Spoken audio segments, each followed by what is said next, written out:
siis kuidas Viplale läheb, on kasvanud Luunja vallas Sirgu külas perekond Saksa hobuse kasvanduses ning on tegu siis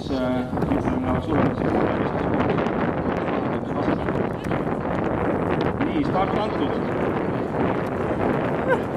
No kuule, selle sai küll kondid pähe.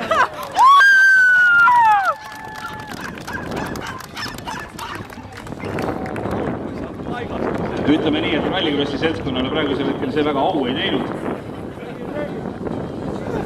Just natuke aega tagasi reklaamisin välja, et Erki Koldits üks parimaid startijaid Rallycrossi meistrivõistlustel.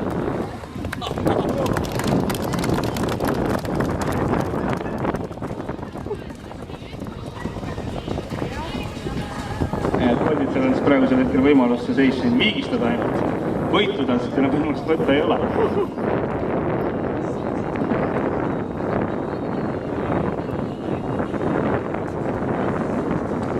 Ja mäletatavasti vist oli kunagi dopinguga kõrbenud sprinter Ben Johnson, see, kes käis ka hobusega võidujooksmis, nii et ma nüüd vaatame selle stardi ära, start antud ja no siit jah.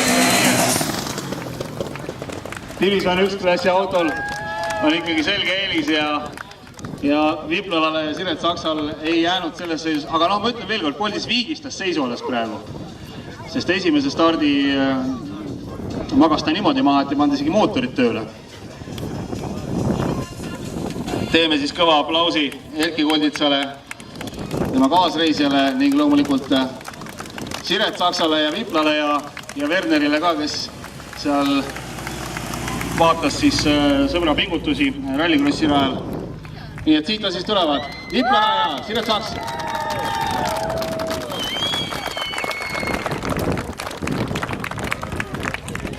Suurepärane töö ja aitäh veel kord siis perekond Saksa hobusekasvandusele, kes on siis need 2 hobust siia toonud.